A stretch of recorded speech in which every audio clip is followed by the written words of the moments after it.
Hello everyone, welcome back to Bar One Betting's League of Ireland Lowdown. I'm delighted to be back in the hot seat this week. My name's Kieran Burke and I am joined as ever by former League of Ireland manager Shane Keegan. Shane, how are you getting on? Not too bad now at all, Kieran, yourself? Yeah, not too bad at all. Missed you last week, but thanks to Will Riley for stepping in. I was otherwise engaged, as I think everyone knows now at this stage. But yeah, I think it's fair to say I missed a good bit over the last week, aside from everything going on in the league, which we'll talk about at the top of the show. It's obviously been a busy couple of weeks in terms of European matches, and we've got a really big week coming up now because Shelbourne are going to go up against Ajax. Both have a big European game to look forward to as well. And yeah, there's a lot to get through. Shamrock Rovers play tonight as we record on Tuesday evening against Ignatia, the Albanian champions. And Stephen Bradley reckons that this could be the toughest team they've come up against so far in Europe. But that result that they had last week, Shane, obviously was hugely disappointing. They've got themselves back into the tie. It looked like they were going to progress to the playoff round of the Champions League, but they just came up short in the end, Rovers. Yeah, very, very disappointing for them. Look, again, same old story. They've just left themselves with a lot to do based on the away legs, haven't they? Left themselves with too much this time round, although, as you say, with whatever it was, 25, 30 minutes gone, it looked like it was potentially all going to be plain sailing, 2-0 up again, and looked like they were going to undo the damage that was done with the away leg, but just ran out of steam. Well, not even ran out of steam, Kieran, just missed a lot of chances. Like, they could have put this one to bed. They really, really could. Created chance after chance and just couldn't find the third goal that you would have thought they were maybe capable of shutting up shop then after that.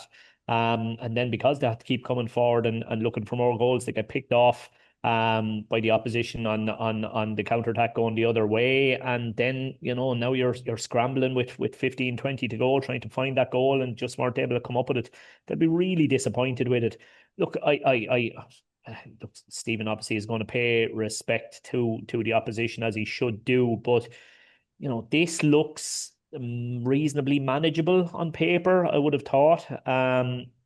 And given that their home form obviously has been far steadier than their away form, it is a massive one for them tonight. Like they if they're to come through this tie, probably need to be coming away with a 2-goal victory, you'd imagine, from tonight to really put themselves in the driving seat. I think if they were to win it tonight by a goal, I think that very much leaves it a 50-50 tie heading into the away game.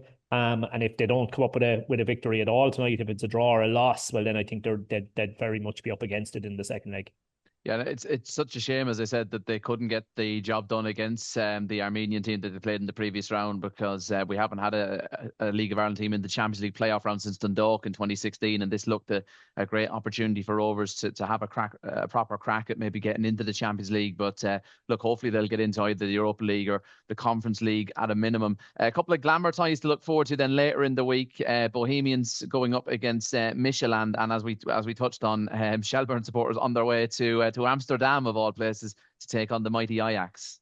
Yeah, that could be right crack for them over there now, I'll tell you, all right. But yeah, look, a massively tough game for this stage of the qualifying part. A massively tough game. I don't know what have you got them at? Must be, I think I saw 20-25 to 1 in place. I'll have a quick check in a minute. But look, I suppose any time that you're going to be drawn against a team like Ajax, it's going to be tough, particularly for Shelbourne. I was watching them on Sunday away to Waterford. They were beaten 1-0, deservedly beaten as well. I don't think it was that big of an upset given how well Waterford have been going of late, but it drew a furious reaction from the travelling Shelbourne supporters. They were not happy with the application of the players, it would seem. Yeah, it's a season that, look, Europe is really all that's left for them really at this stage, isn't it? It's with the FAI Cup gone by the wayside, any I suppose they probably still could qualify for Europe through the league table again, in the sense that as poor and all as they've been, nobody else really has managed to be any better than them. So they are probably still alive in that sense. But yeah, I think to keep it's very, very, very early days for John Russell. And you'd imagine, look, no matter what happens over the course of the rest of this season, it's about him getting a proper crack at it with his own group that he pulls together for next season. But how the fans, the relationship that he has with the fans between now and the end of the season will dictate how that relationship begins for the following season. So obviously he'll want as much positive results and as much goodwill towards them as he can between now and the end of the season. So look, it would be an absolute shock of the highest order if they don't lose this game over the 2 legs. You'd take that. It's been almost inevitable, but there's probably a manner in which you can lose those games, and trying to be reasonably competitive is important. But really, the focus has to be back on trying to get themselves back motoring domestically. Shelbourne 25-1 for that game in Amsterdam on Thursday evening, and Bohemians, they look like they could be up against it as well. Now they're at home. They're playing their game in Tala Stadium on Thursday against Michelin, and the Danish side are 4-11 to win that game. Both 29-5, draw 15-4. But can we have any sort of hope that Bose might be able to cause an upset in at least one of the legs here? Look, I think it would be a bit of an ask again, all right, to be honest with you. They'd been in decent form, hadn't they? They'd been in quite good form going into the weekend. They'll be disappointed with the result over the weekend. Again, you really need to be. I know we'll talk about the league table shortly, but you really need to be winning games like home to Galway if you intend putting any real pressure on Shamrock Rovers. But look, there aren't very many form teams in the league, as we'll discuss, but they are one of the better sides, I suppose, at the moment. But look, this is a club that you watch from a distance. I think it's under that whole kind of Brighton model, isn't it, of playing the numbers, and they put a huge amount into stats, and both in terms of their style of play and in terms of their recruitment and all of that kind of thing. And it's a club that has done very well. It's punched above its weight, and its weight would be more prominent than Bows to start with. Never mind the fact that they seem to make the most of what they've got. So I'd be very surprised if Bows managed to spring any sort of real surprise in this one. Yeah, so another big week ahead for the Irish clubs in Europe. You can check out the markets on those games on the Bar One Betting website or app, gambling over 18s only. See gamblingcare.ie. Back into domestic matters then, Shane, just to fly through the results from the last few days. Dundalk won, Sligo Rovers won. Dundalk letting the point slip late on there. Drogheda holding Shamrock Rovers to a scoreless draw. Waterford, as we touched on, beat Shelbourne by a 1-0. Pats played out a 1-1 draw with Derry. More frustration there for Pats supporters. And as you touched on as well, Bohemians, they drew 1-1 with Galway United. But I suppose just to start out the review of what's gone on over the last few days, it just feels like Shamrock Rovers are cruising to this title. It is, Kieran. Yeah, it is. And listen, nobody has a problem with them cruising. Well, not that obviously our opposition supporters don't want to see them doing well. But if this was Rovers firing on all cylinders, and no matter what the other clubs were doing, they just couldn't catch them. That's a different kind of cruising to the title. They're cruising to the title because everybody around them just keeps falling flat on their face, which isn't good for the league. It's not good for the league, in my opinion, at all. I think the last couple of weeks have been really trying in terms of the neutral anyway, who wants kind of excitement. It's been so disappointing. 10 teams played in the League of Ireland over the weekend. One of them got 3 points. Draws were kind of draws all round in games that were a little bit underwhelming. Even look at the current form of teams. Bows, yes, they only drew at the weekend, but at least they'd shown decent form. They've won three of their last 5 games. Rovers have won 3 of their last 5 games, which is what you'd expect from them. And then it's Waterford, obviously, who have been the real surprise contenders, won 3 of their last 5 games. After that, I mean, Pats have won 1 of their last 5. Dundalk have won none of their last 5. Shells have won 1 of their last 5. Derry have won 1 of their last 5. Galway have won 1 of their last 5. Sligo have won none of their last 5. Drogheda have won 1 of their last 5. I mean, how do you have, from a betting perspective, how do you have any confidence in any of these sides at the moment? And even in that, when you look at the fixtures as a whole, you have two of the 3 that I highlighted as actually having reasonably decent form, Bows and Waterford. So they're bloody going head to head. So they are. So it's just all over the place at the moment. So, Shane, I suppose the only other thing we've spoken about more on the podcast this season, the team's inability to put the pressure on Shamrock Rovers, is James McClean and his online antics and this ongoing spat that he's having with Roddy Collins. But more so from your point of view, someone that's managed in the League of Ireland, it would appear that McClean has openly challenged the authority of his manager. If that was you in that situation, how would you go about dealing with that? Because I know Tiernan Lynch was asked 3 or 4 times by the media after the game in Richmond on Sunday about the McClean situation, and he didn't really give a clear answer as to what's going on there. Is Lynch in a position where he's able to deal with a situation like that, given the poor run of form that Derry are in? Yeah, look, I do. I'll be honest. I feel for him here. It is a very, very awkward position for him to find himself in. And as you say, if results were positive, he would feel a lot more emboldened to come out and be a little bit more robust, I suppose, in his approach to how he handles it. But he's already on the back foot because of the way the season has been going. You're dealing with a character here that it doesn't really take a back step. And it's almost like, he will be conscious that what is he meant to say? Not saying anything is really the only approach he can possibly take, because if he says anything that is deemed anyway controversial or inflammatory, sure, you just know that the other man will be, prominent probably on social media firing back, which is his right. It's not for everybody taking that approach, but look, he's never been one to sit on the fence with his opinions. And yeah, I just don't know what way Tiernan Lynch is meant to. The only way he can handle this is just to go and get a few wins. Like it's the only way that he can try and come out of this. Does he need more support from the club here though? Again, the theory behind what you're saying, 100%. But what does more support from the club actually look like? What does that actually mean happening? What would we like to see the club do? Not for me, not for you either. But it's a very tricky situation for Lynch to be in. There's no doubt, and it can't be helping. You just imagine what the discussions are like among the players in the dressing room at the moment. Yeah, yeah, 100%. And look, as he obviously you have the added dynamic then of Patrick still being a squad member. I think he was a substitute there at the weekend. I'm not sure whether he came on or not, but you have the brother of the guy that you're that's making all these remarks sitting in front of you. Very, very hard for you to address the situation with the group when his brother is sitting in front of you as well. It's an absolute nightmare scenario for him. So it Maybe is. maybe waiting for him to nip off to the showers before they before they start discussing it. Oh, just like I say, I don't know. I feel, and look, as I said, if he'd been having a decent season, well then he just essentially cut him adrift. But he's not having a decent season. So as I say, he's on the back foot, and yeah, James is not going to make this easy for him between now and the end of the season.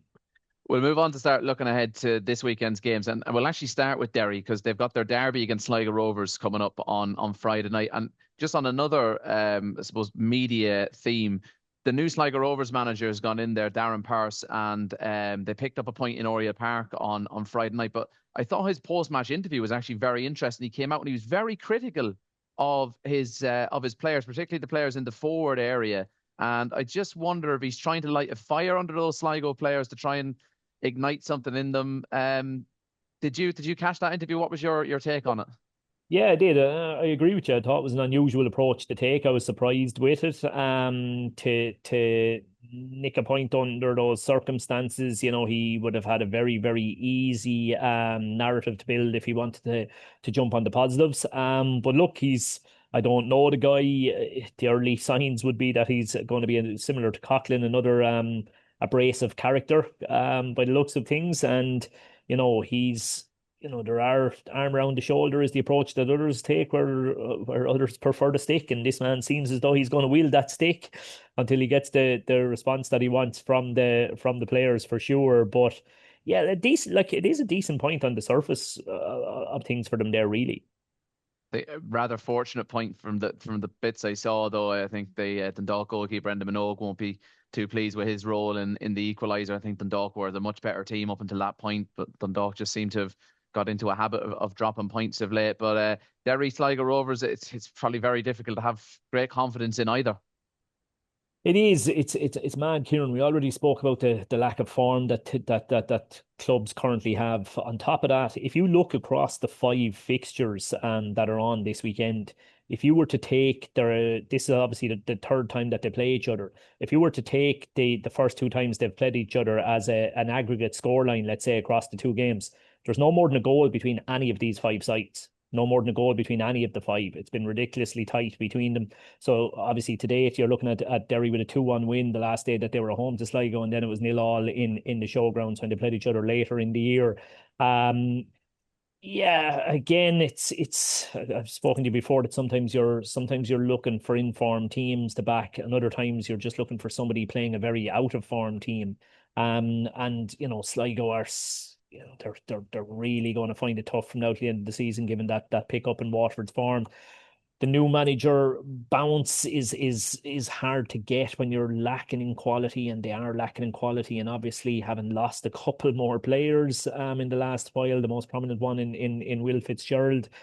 I don't know. I look, Darren Purcell will give it absolutely everything, but I think he's got his work cut out for him here. He really, really has. And look, like I said, while I have very, very little faith in Derry, I have more faith in them and they're at home than I would have in Sligo. So I think Tiernan could get a very badly needed 3 points in that one. 2 to 5 now wouldn't really tempt me. I think you're already hinting it could be another weekend for drawbackers, perhaps. But price aside, will I lock you in for a Derry win here? Do. We'll try and Okay. value between a few. Yeah. Also on Friday night, then we have got Galway United against Drogheda, two teams that are flirting with that relegation zone. Yeah. And again, just to mark it, that aggregate score between the two sides is 3-3. We had two very, very different games between them this season. Last time Galway were at home, Drogheda actually went across there and beat them 1-0. But then Galway returned the favour and went to Drogheda, but met in a very different game. They bet them 3-2 in that one. Look again, I don't know. There's this definitely to me has draw wrote all over it. Drogheda have picked up form in the last couple of weeks. They've gone their last three unbeaten for a team that were really, really struggling.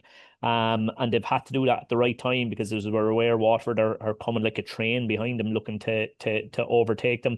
Galway themselves still very, very much in this whole relegation picture. Absolutely no doubt about it. Only 4 points between themselves and Waterford, 2 points between themselves and Drogheda. Yeah, I would definitely be looking at a draw all over this one, Kieran. Yeah. I had you locked in for the draw before you even said it, to be honest. I knew what was coming there. Shelbourne against St. Pat's. Shells will obviously be coming out of the game against Ajax. I think most people are expecting them to probably suffer a heavy enough defeat in Amsterdam. If that's the case, they can fully focus on this game against Pats and trying to get back into Europe again next season. As for Pats, they couldn't put the pressure on Rovers last time out, as we mentioned. Their home form is very good. Their away form isn't just as strong. They're 6 to 5 here to beat Shelbourne. Shells are 11 to 5. The draw is 47 to 20. Could this be another tight game this weekend? Yeah, definitely. And as you say, again, just kind of par for the course here with what we're saying. Two teams that you just couldn't have any real faith in at the moment. The European result for Shells was massive for John Russell. It really was because you look at the league results haven't been outstanding, and then the going out in the FAI Cup was a real blow to them as well. So yeah, again, he hasn't maybe got that new manager bounce to the extent that he would like to have got it either. But what can you say about Pats, Kieran? Three draws on the bounce at a time where they had to go and apply the pressure to Rovers. It's just been so disappointing. I think I read a piece somewhere that said they have only won 4 games in I don't know what period of time it was, and they were against the bottom four. Could be, is it not all season? No, it couldn't be all season, but over a prolonged period of time, and it's just so, as we keep saying, so disappointing from them. Last 2 games, home to Derry, home to Dundalk. Just go and do your business. Go and get your 6 points and show everybody that you're really here for a proper title race. And no, completely failed to do that. Yeah, it's draw time again, Kieran. I know it's not the most exciting thing to be predicting, but it's draw time again there, isn't Yeah, it? I mean, a 6 to 5, you couldn't really be having Pats. Of their 6 league defeats this season, 4 of them have been away from home. So I can see why you're not siding with them there. Elsewhere, then this weekend in the League of Ireland, coming up on Friday, we've got Shamrock Rovers against Dundalk at Tallaght Stadium. Yeah, and look, Rovers probably got away with one a little bit. I really kind of expected them to go up to Drogheda and dispatch them, not with ease, but I would have been fairly confident of them being able to do that. But again, no, another draw, another draw on a weekend of draws. And again, I don't think Drogheda were massively under the cosh either. So it's just this is the thing with this, Rovers. Okay, they have one eye on Europe, and maybe that's why. Maybe that's maybe a little bit of a reason behind that below par performance with Drogheda. But like I was going to say, they have to get back winning. They don't, and this is part of the problem. They probably don't need to get back winning because they'll probably get away with I've just predicted Pats to draw again, and but I think Bows have got a difficult one as well. This is another weekend where Drogheda could potentially focus on Europe, only draw against Dundalk, and still might not be punished, but. Again, you just look at the Dundalk side of things, Kieran, the amount of quality that they have lost over the last few weeks absolutely has to have hurt them. Back-to-back draws over the last couple of league games. I watched them though against Pats, and I thought they were very, very good. Now, again, their Achilles heel, their old friend, they conceded a set piece goal in that one.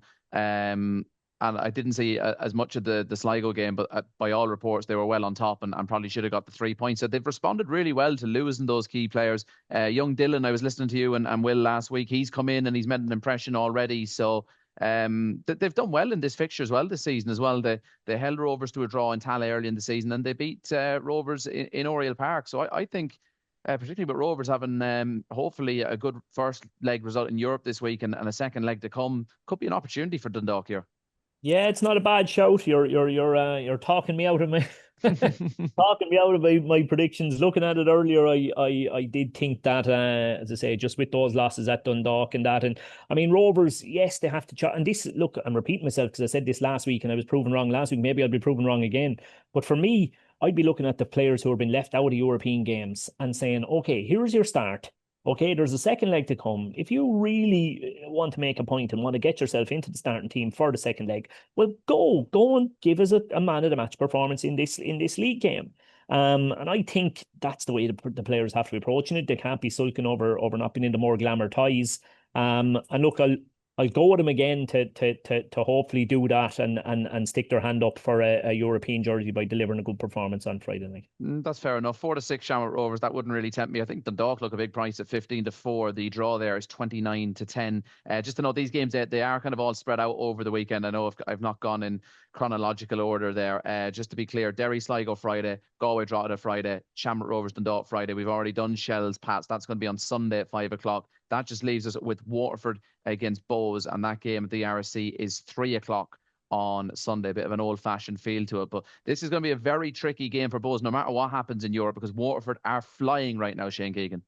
Absolutely, yeah. As we said, look, two teams who have won three of their last five. Waterford's bounce, we keep saying it, but it keeps continuing. It's just been absolutely outstanding, to the point where it'll almost be a disappointment to them now if they don't manage to get themselves out of the relegation picture altogether. Yeah. Superb job. You were speaking of conflict there when we spoke about the Derry situation. I don't know, did you spot the conflict going on down in Waterford? No? I don't think so, no. Yeah, there's been a little, I don't know, does LinkedIn get classed as social media? I suppose it's kind of social media, isn't it? The posher social media, yeah. Social media, yeah. There's been a bit of a tete-a-tete between the current manager and the former head of the academy. Yeah, Mike Gagan made the point on LinkedIn over the weekend that Watford had, for the first time in I don't know how long, put out or had a squad that didn't feature any local players, and lo and behold, the manager himself appeared to respond on LinkedIn to the accusation that Mike had made, which I found LinkedIn is not usually known as the controversial spot for arguments, but it did entertain me a little bit. All right. Look, he's done a terrific job, absolutely terrific job. If they were at home, Kieran, to almost anybody else in the league, I'd be going with a Waterford win. But Bows themselves, 3 wins and a draw across their last 4 themselves.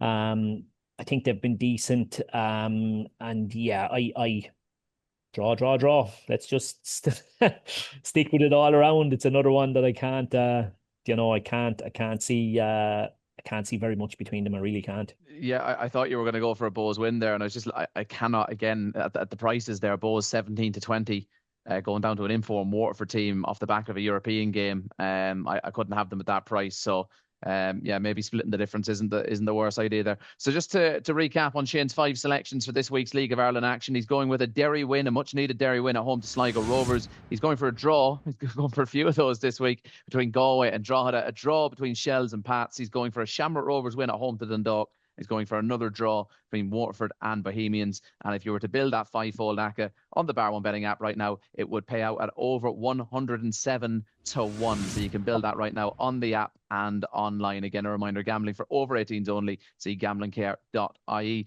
Shane, before we let you go this week, as ever, you've got a best bet and an ACCA for us. We'll start with your best bet this week.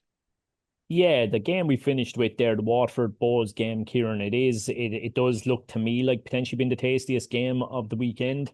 What you've also got in that game is the 2 top goal scorers in the league, in Tommy Lonergan and Colin Whelan. Two players that are having very, very good campaigns, scoring from play, scoring with scoring quite a good array of goals, scoring headers, scoring tap-ins, scoring penalties. They're popping up with goals in lots of different ways, and they're very much going to be the figureheads of both of their teams again this weekend. So yeah, in a weekend where it's very hard to find results that you can be confident of, I'm going to go with individuals rather than results. And I'm going to look and see, can both of those guys get themselves on the score sheet. Colin Whelan and Tommy Lonergan both to score in that game between Waterford FC and Bohemians. We're going to boost that online and on the app exclusively to a price of 8 to 1. I'm fairly sure Colin Whelan got a hat-trick down there last season, Shane, if I'm not wrong. Yeah, no, you're on the ball. Yeah, so there you go. That's Shane Keegan's best bet, which will boost online and on the app. And boosted in our shops this week, Shane Keegan's ACCA, which is... Yeah, well, as we said, there's only 2 that I have any level of confidence in to win games. So I've gone in the Premier Division with Derry and Shamrock Rovers, as we spoke about. And then dropping down to the First Division, I'm going to lob in Bray with that, Kieran. Again, they've actually dipped in form, so it's more so on the opposition that I'm backing them. Finn Harps are really, really struggling, Kieran, to the point that they've made a managerial change. I had a little bit of a wry smile on my face when I saw the announcement. I would have been at Dundalk when Patrick McElhenney was at Dundalk. He would have been a guy that I got on very, very well with and would have had conversations about his future with him, chatting about, I would have thrown it out at him. I would have said, surely you must have one eye on coaching and management, and he never shied away from it. He said, absolutely. He said, I love it. I love the idea of training sessions. I love the idea of coming up with game plans to beat teams. He felt he'd learned a huge amount from some of the managers that he'd had the opportunity to work under. So yeah, it's maybe come a little bit quicker than I expected. And because he's such a clued in guy, I actually think it's a good long-term appointment. And given a proper run at an off season and a pre-season and that, I'd like to think that he can get a marked improvement from Finn Harps next season. But for the moment, he has his work cut out because certainly. It's a poor squad, and it's a squad, at least they'd have some hope if they had everybody fit and available to them, Kieran, but they're pretty much, shattered with injuries as well. Two red cards last night against Longford. They were beaten 5-0, 2 players sent off, already without some key players going into that game. So he's barely got players to choose from for this trip to Bray on Friday. So I can see why you've put Bray into your selection. 100%. So listen, we'll lob them in as the third one there, Kieran. Lovely. So just to recap there, that's Derry City, Shamrock Rovers and Bray all to win in the League of Ireland, both in the Premier Division and the First Division this week. That's Shane Keegan's ACCA, and we are boosting that to a price of 2 to 1 in all of our shops. So do pop in and avail of Shane Keegan's ACCA. But for this week, that was League of Ireland Lowdown with myself, Kieran Burke, and Shane Keegan. As ever, a reminder to hit the follow button on Spotify or subscribe to our YouTube channel. And until next week, thanks for tuning in. We'll catch up soon.